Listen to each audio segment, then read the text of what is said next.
Well, welcome. Thank you all for joining us today for our Author Talk series. I'm so honored to have everyone here. And I want to make a few opening remarks and then introduce our guest speaker. So one of the things I'd like to invite you all to do after this event is we have Family History Day here at the Library and Archives. So if you're interested in learning a little bit about how to trace your family history and want some help with that, we have an incredible guest speaker lined up for Saturday, October 19th. Tania Kuntz will be here, and she'll be talking about how to use the resources, the published resources in our reading room to find your family history. And then also we'll have research assistants throughout the day. We have our conservation team is going to be here to by appointment. You can come in and bring items in your family collection, and they can tell you a little bit about how to preserve those at home. And we also have a transcriptathon that we have some early records that we're wanting to transcribe online. And so folks are invited to come in and can spend an hour all day with us and transcribe some historic records. So I invite you all to come out and celebrate Family History Day with us on Saturday, October 19th. So without further ado, I want to introduce our guest speaker today. Dr. Uffelman is a retired professor of history and philosophy at Austin Peay State University, and she's received numerous awards for her academic work, and she's published some incredible volumes of history. She's co-editor on these volumes of history, and one of the great things about these books is the records that the folks left behind can be found right here in the building. We have Nannie Haskins' diaries, we have Sarah Kennedy's papers, and so we really want to encourage people to see those records. And so if you have an interest in viewing those, you can make an appointment and view those in our manuscript space. So we hope if you have an avid interest in that, you'll do that. So today, I want to introduce Minoa and let her speak about these books, and hope you enjoy the presentation. Thank you.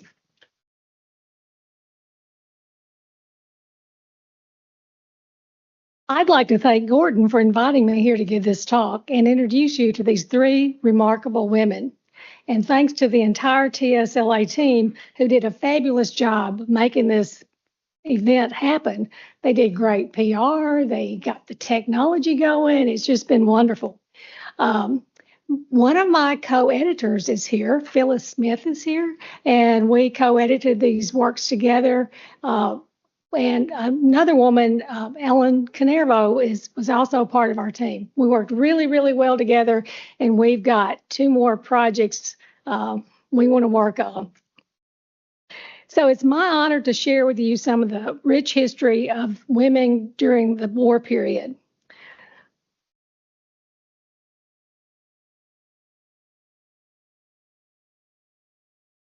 Can I do it the old-fashioned way? Yeah. The first two books, the ones on the left, are diaries. Nannie Haskins Williams and Serepta Jordan. And the most recent book, which just came out last year, are a set of letters, Civil War letters that Sarah Kennedy wrote to her husband while he was away at war. All three women were highly educated. Sarah went to Nashville Female Academy, and Nannie went to Clarksville Female Academy. Serepta had a tutor. Even though these are stories of white slaveholding women, they write of their experiences with African Americans. They describe their interactions with the enslaved, even on occasion recording conversations they had with their enslaved. Of course, their accounts are from their perspective, but we can learn a great deal about slavery, slave life, and the end of slavery in Tennessee from these three books. Even though these women were from Clarksville, they had very different Civil War experiences.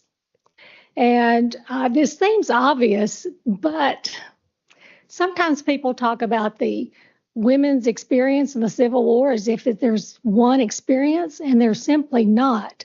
These women lived really close together within 5-7 miles of each other, and yet the war was so different from them, for each one of them. The factors that are race, whether you're black or white, class, your economic status, and your stage of life, including your age, your marital status, children, how old your children are. All of those affected how the war affected the women. So here's how close they lived. This is a map of Clarksville in 1865. And the larger red square is the Kennedy household. And the second red square is the Haskins household. So they're just really down the street from each other. Now, this is taken from a very, very large Montgomery County map, and I've cropped it down to just the basics. So the black tip is, if you can see it, is where each house is. And the two on the bottom are Clarksville, and that's where Nannie and Sarah lived. But across the rivers, the Red River and the Cumberland River, that's where Serepta Jordan lived. And back then, New Providence was a separate town from Clarksville. Today, it's all part of the same town, but they were two separate towns, and there was rivalry between the two towns. So some of you may know of Nannie Haskins because she was featured in Ken Burns' series, and she's quoted a couple of times in that series. And her diary is upstairs. We looked at it earlier. Nannie was a teenager from an elite family. Her father was a physician. And there's really two parts to the diary. The first part is when she's a teenager in Clarksville during the war. And the second part of the diary is when she's married and she has her children and they're farming. And that part of the diary is housed at UNC Chapel Hill. But we brought the two parts of the diary together. So if you read this diary, you get to see her teenager during the Civil War years, and then you get to see what happens in the post-Reconstruction era. Despite two brothers fighting for the Confederacy, she was concerned with friendships, both boys and especially I got that backwards. She was concerned with her friendships with girls and especially with boys. She went to parties, dances, recitals, and she attended school till it was closed. Because of her elite status, she performed no work. She didn't have to do chores at home. Still, her life was not carefree. One brother was captured at Fort Donelson, and he died in a POW camp. The other brother was captured after Gettysburg, and he spent the rest of the war in the POW camp. She wrote him and sent him packages. She had many cousins across the state line in Kentucky, and she traveled frequently encountering pickets, including U.S. colored troops. When she started the war, the diary, the enslaved people of her house had left, and we don't know where they went. We tried to find them, but her family would hire contrabands for servants, so they did have blacks working in their house. The school closed, but she kept up her studies at home. She even had this triumphant performance at a recital. This is a picture. Can you guess what this picture is if I don't tell you? It's a child, and the child she's holding has deceased. So Nannie, this is the young Dr. Haskins and Mrs. Haskins. There are 3 living children and a deceased child. And this was a trend back then when photography was new to take a picture. If they didn't have a picture, they would take a picture of their child before they buried it. Really, it's just sad. This is a picture of the brother who died in the POW camp. He's on the far right, bottom right. He was captured at Fort Donelson and went to Camp Douglas. And as his unit was being exchanged, he died of disease. So everybody in the unit got to come home but him. And they kept fighting. They went into other battles. While the young men were away, Nannie was courted by a widowed older cousin, Henry, whose wife had recently passed. He had 4 children who needed a mother. Together, they had 6 more children, 10 children. Her post-war diary could not be more different. She wrote of life as a mother, a stepmother of 10 children. She performed lots and lots of labor. She worried about their debt, which was almost crippling, and her mental state, she was just constantly stressed out and worried, and she tried desperately to make money to get them out of debt. She tried writing a book. She canned berries and things like that. Henry had been the largest slaveholder in Todd County, Kentucky, but he lost his human property during the war, and then he had to hire laborers. Tobacco prices were low, and times were really, really hard. Nannie tried to earn money, but it just was terrible. Nannie's life as an elite teenager during the war meant she had few responsibilities, but as a mother of 10, she worked herself to death. So we have a few pictures of Nannie. This is one of the farm they lived in. You can tell that the children are still young. She's on the porch. Henry is standing there. They have a dog. I always like these old pictures with dogs because I'm a dog lover. So the farm was called Greenleaf.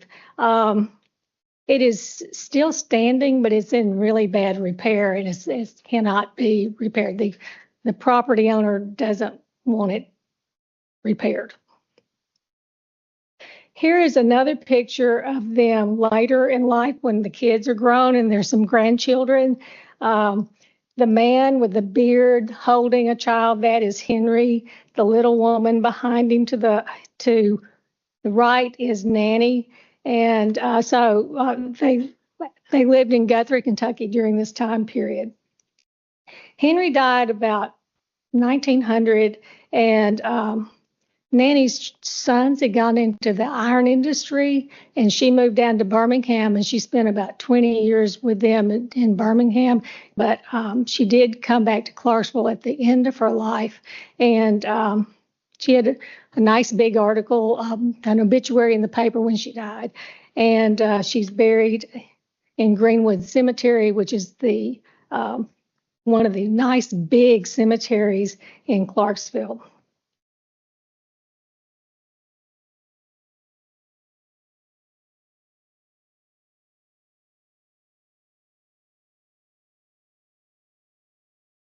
Oh, yes. Yeah, here's the plot. Yeah, so all these are the children. There's one big, said I wouldn't move away from the microphone.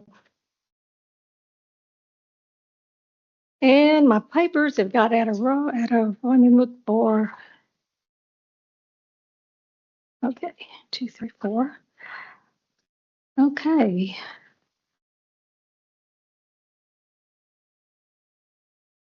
I'm sorry about this. Give me 1 second.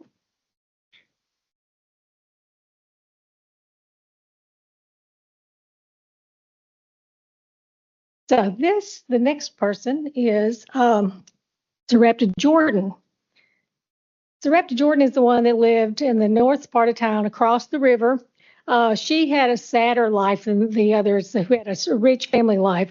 So Serepta was orphaned as a child. Her father died really young, and her mother remarried, moved to Kentucky, and had more children. Then she died when Serepta was 13. Serepta at that point came to live with her maternal aunt in New Providence.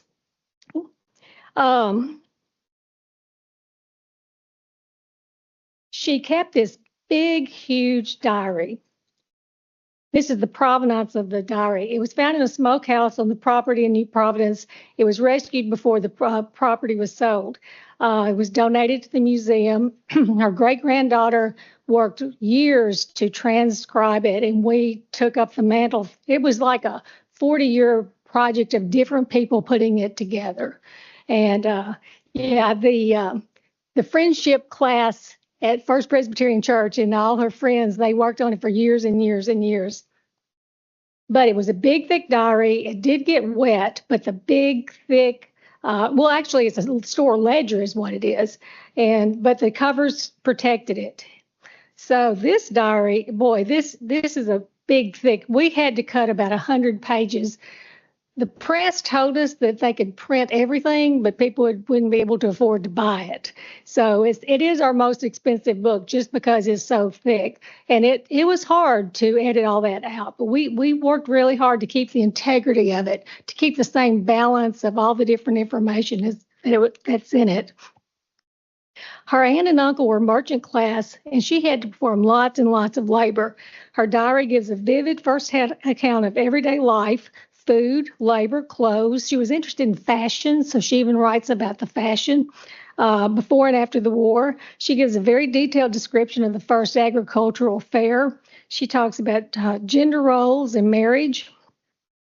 Serepta attended church weekly. She came home, and then she would critique the sermon in her diary. So we know which preacher she liked and which one she didn't. She witnessed a horrible lynching, and she describes it in great detail. She wrote a political conflict, military life, preparation for war, the occupation, and the breakdown of slavery. She was courted by 3 men. 2 of them were her own age, and one was a widower, and this is the widower, B. Homer. The young men left for war, and one died. Then she suffered another personal tragedy. Clarksville had this great, big, huge celebration to send off the Confederate soldiers. Music, food, speeches, and they were in attendance, and her aunt that she just loved to death, she literally dropped dead. She dropped dead at this event. Immediately, her uncle started courting a single woman down the road. Serepta was devastated. Here she was grieving her aunt. She just couldn't. She was just in the throes of grief, and the uncle was already picking his next wife. When he remarried, the new wife didn't want her in the house, and with no other options, she married the widower, B.B. Homer. She did not seem to love him, and we don't even think she liked him. Right? Here's Serepta with her 3 daughters, Tabby, Evangeline, and Eva. Evangeline, they called Eva, and Janie. And then she had a son, Bailey, who died at age 2. So Serepta, she read. She kept this diary. She sewed. She cooked. She just worked so hard. And yet she read these great, big, huge books, histories, theologies. And these are the books that are of hers that are still in the family. And she has handwritten notes in them. Here's one. She was religious, and she went to church. On this one, it's October 14th, 1860. Serepta wrote about a sermon preached by Bishop George Foster Pierce at the Methodist Conference. Quote, his sermon was excellent, his delivery good, his style easy, and calculated to attract the attention of the congregation. And that's what I'm trying to do here today, too. Some of her clothing has survived, so this is very unusual to have a diary and then have actual material goods from that time period. But she made these hats, and they're in the museum in Clarksville. And here's a fancy dress of hers that she made, and she was tiny. She was really, really small. They had to cut that mannequin down to get the dress so it would fit. And the descendants that have kept this stuff, they say when they were children, they used to play dress up in these clothes.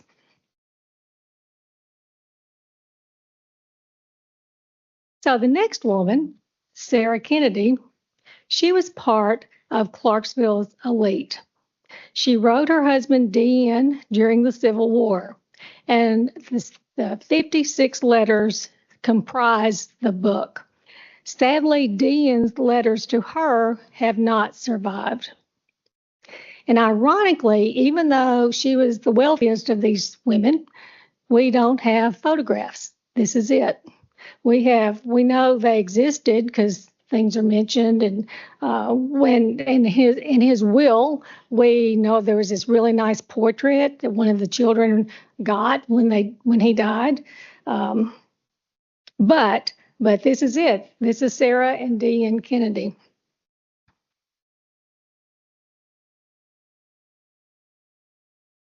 Sarah Kennedy's letters are polished and follow a pattern of telling her husband about friends and neighbors, aspects of living under federal occupation, managing their financial matters, and she always reported about each of their children. Significantly, all three slaveholding women chronicled aspects of their lives of their enslaved and described the messy and chaotic ways slavery ended. The ending of slavery is one of my favorite parts of all these stories.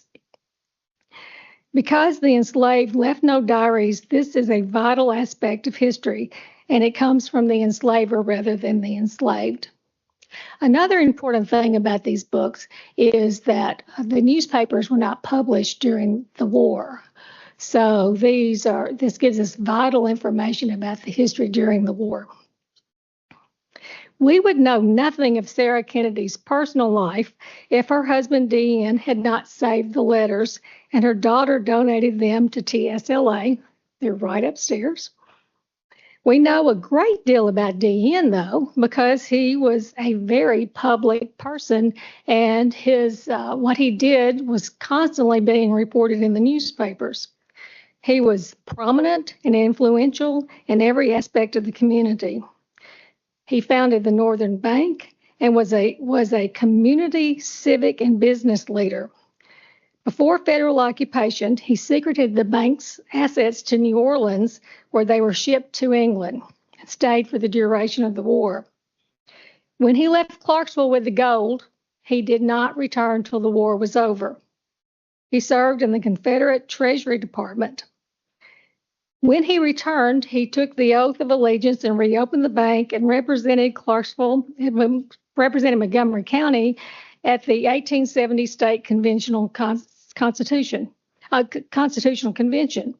He helped lay the cornerstone of the federal building, which is now the Customs House Museum in Clarksville. He spearheaded the development and creation of Greenwood Cemetery. And there is a huge Confederate monument that he spearheaded that as well. And that monument is there. And it predates what the United Daughters of the Confederacy did. So he was ahead with that. He was an elder in the Presbyterian Church. And in 1901, when the Presbytery wanted to move, and it was Southwestern University was the Presbyterian school in Clarksville, they wanted to move to Memphis. And at age 80, he successfully led the fight to keep it in Clarksville.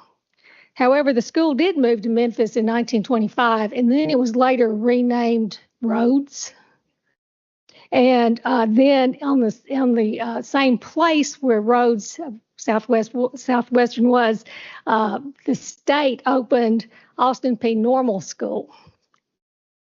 So same location. His activities were regularly in the paper, and while Sarah was his partner and helpmate, her life was private.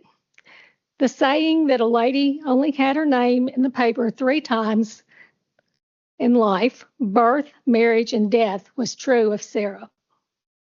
When this war started, Sarah and Dean had been married 18 years. Tragically, they had buried 3 of their children in 2 years. Then they had 6 more. And those are the 6 children she had during the war. She adored and respected her husband beyond measure. She often addressed him as, quote, their presiding genius. And she meant it. It's not sarcasm as it would be in my household. In the early letters, Sarah and the children were living at a farm named Cloverlands near the Kentucky state line. It seems they hastily moved from downtown Clarksville to be safe from the Union soldiers and the fear of occupation. They rented their house out to a Unionist Kentucky family and left the Kennedy slaves with the rental house, in the house that was rented. By August, Sarah returned to the large house with the children, Jimmy, Nudie, Mary, Sally, Clara, and Ellen, joining the enslaved Aunt Lucy, Phil, Tom, Fanny, Cheney, and Patsy, whom Sarah had hired from another owner. Sarah was in charge of her family, running the household, including managing the expenses and the labor of the enslaved. She hired out different slaves and contracted with other owners for slaves to meet her needs. She also managed a number of rental properties. She wrote to D.N. of how she secured food and fuel, often telling him quantities and the amount she spent. As the war progressed and scarcities developed, she related to him the inflated cost that she was forced to pay. Because the occupying forces appropriated goods, she thought it prudent to buy supplies in smaller quantities as needed so she would not lose all her stored food if the military in one fell swoop. She wrote of their family's business interest and became increasingly concerned about the financial loss of the freedom would mean for the enslaved people. She realized that selling the slaves had become impossible. Sarah not only sent information to her husband, but she asked for advice from him. And she shared with him what other people had advised her. She considered all the advice, and then she took the action she thought was best, even if it was not what her husband suggested. She maximized heat and coal and food supplies by moving bedrooms and serving 2 meals a day instead of 3. She wrote of violence and arson and knew both could happen to her. She prepared for the potential of arson, keeping a bag of essential paperwork handy to grab in case someone set her house on fire. And there was a big fire in Clarksville at one point where a bunch of houses were burned. She worried that D.N. had forgotten his slippers. He left in such haste, he forgot his slippers. And that really bothered her. As the war progressed, she was concerned about him not having shoes and shirts. And she tried to send him needed supplies. Before the days of antibiotics, sickness was a constant in the household. Sarah herself mentioned suffering numerous illnesses, including ones modern Americans would know: colds, smallpox, whooping cough, and chills. Additionally, she wrote of illnesses using archaic terms: typhoid pneumonia, bilious remitting fever, torpid liver, cholera morbus, and of a bone felon. She mentioned weight loss and once saying that she was 40 pounds lighter. She sometimes stayed sick for days, if not weeks. Additionally, she admitted to emotional problems of depression, anxiety, and worry. Nudie was the child that required the most care. She referred to, quote, Nudie's affliction. And while his condition remained unnamed and presumably undiagnosed, it was extremely serious. She described him suffering numerous, quote, spasms, one of which lasted 4 hours. In May 1863, she said he had gone 2 weeks without spasms, but had become, quote, indisposed for 3 days and is in a never-ending nervous state, end quote, and he could not sleep. Phyllis and I found him in the 1880 census, and he was institutionalized at this massively big hospital, Columbus Hospital for the Insane. He was listed, along with all the other people there, as idiotic. But that was the clinical term then. That's what doctors used. She worried how best to educate her children. She wanted Mary to have piano lessons because of her talent. She taught them how to knit, including the boys. After the war, the girls went to the Clarksville Female Academy and the boys attended Southwestern. These are just some aspects of Sarah's life that we know from her letters. But with letters, remember, she is choosing what to tell Dee in and what to leave out. This differs from the diaries, which are not meant for other people's eyes. So it's a whole different dynamic. And diaries are a whole lot harder to edit than letters, or at least these letters, because she had polished them, edited them, and they were just easier to read. Her life differed significantly from Nannie and Sarah at Serepta because of the family's wealth and large family. She also served as a master to the enslaved in her husband's absence. After the war, we know some things about the family because of their prominence, such as weddings and deaths of their children and grandchildren. When Sarah and Deanne celebrated their 50th wedding anniversary, the paper reported the celebration in a lengthy article, and they printed Deanne's speech that he made to his wife, and it's a long speech. While honoring her virtues, it was not a loving and poetic speech. It was bureaucratic and sounded more like a report to a board he served. We will never know the nature of their home life other than the stories left by Sarah's letters filled with newspapers' reports of Deanne.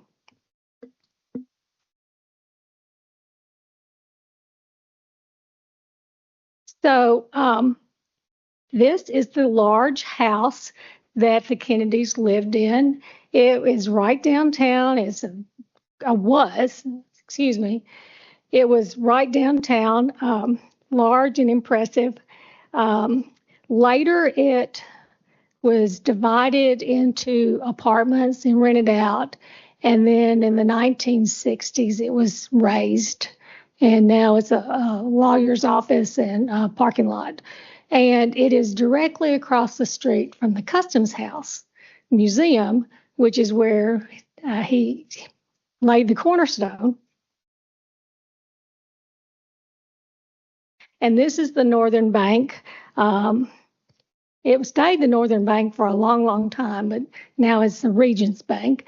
But for all my growing up years, the Northern Bank claimed to be the oldest bank in Tennessee, and that was because he took the assets to London, or sent the assets to London, and it stayed open after the war. It reopened after the war. Now, if you go in Greenwood Cemetery, which of course he started, there is this massive, huge Confederate monument, and it is dedicated in 1893. I think the newspaper account said about 5,000 people attended.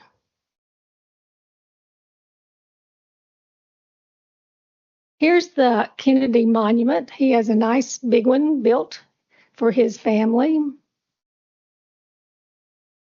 But this is the irony. See that big tree? See those two headstones? That is Sarah and Deanne. I just can't get over the fact that he started that cemetery and the caretakers let that happen.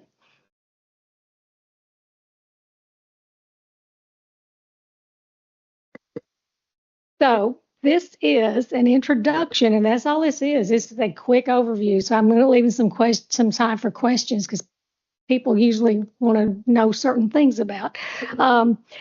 This is an introduction to the three women and their experience during the Civil War. The diaries and letters are rich in details of everyday life, family relations, and enslavement. Their lives were shaped by race, stage of life, and their economic class. But their personalities come through because these women are very different from each other. And their personalities come through as they faced the war's challenges. We know from their words that Sarah, Serepta, and Nannie's lives were filled with tragedy, loss, and survival. Much of what they experienced was unique because it was during the Civil War. However, what they wanted from life is universal. They desired loving families that were safe, happy, and healthy. And the three women's stories enlighten us to the past, but also show us that today we share the same desires as they did. Thank you.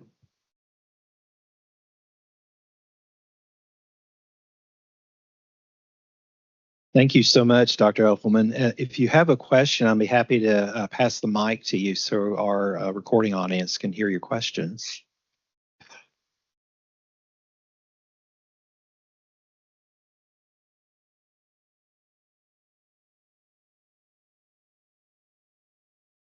It is, isn't it, Phyllis? Wasn't that on the tour? I'm almost positive it is. Cloverlands.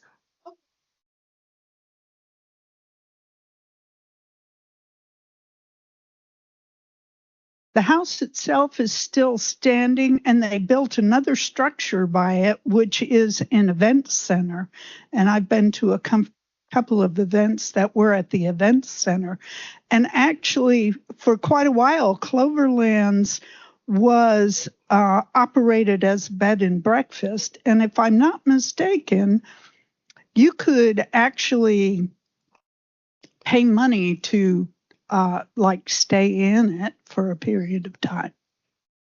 That's really cool that you stayed there. What's your family? What no? That's cool. Connections. Yes. Two of these three women married widowers who already had a lot of children. Yes. The second one, you all were guessing she probably didn't like him very much. And Nannie, was she happy to be marrying Yes. this older guy? They loved each other. Yes, she loved him. During the Civil War and in the aftermath, there was a lot of hand-wringing about who are these women going to marry because the death of all the young men that were their age. And demographers have gone through and checked, and women did get married. It's just they married outside of their demographic. They married older men and they married men out of their economic class. So both of these women fit into that. They both married. One married for love and one married. I mean, his wife was barely dead, and he came a calling, and she liked him, and they had a very happy marriage. And I will tell you this too: when she had the 4 stepchildren and she had the 6 birth children, but when you're reading the diary, you can't tell the difference. She loved them all. Now, Serepta, BB would come courting almost every night, and she would just be so annoyed with him, and he was just persistent. And then and this is right before women can go out and get jobs. So Nannie's daughters became school teachers, all of them. But Nannie really couldn't become a school teacher. She was just the generation too early for that. Men were still school teachers, the transition. And Nannie's sons, they went into the iron industry because their uncle was a Warner who was kin to Percy Warner Park Warner. So you see the transition in Nannie's life of land being and farming being the wealth and industry here, and it goes this way because he's ruined by the war, but his sons go into the iron industry and they do quite well.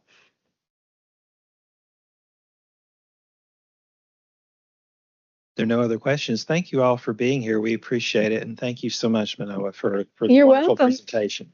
Thank you. I'm glad you came. And if you do want to book, Phyllis is here. So you can get 2 signatures instead of 1. But thank you. Appreciate your interest.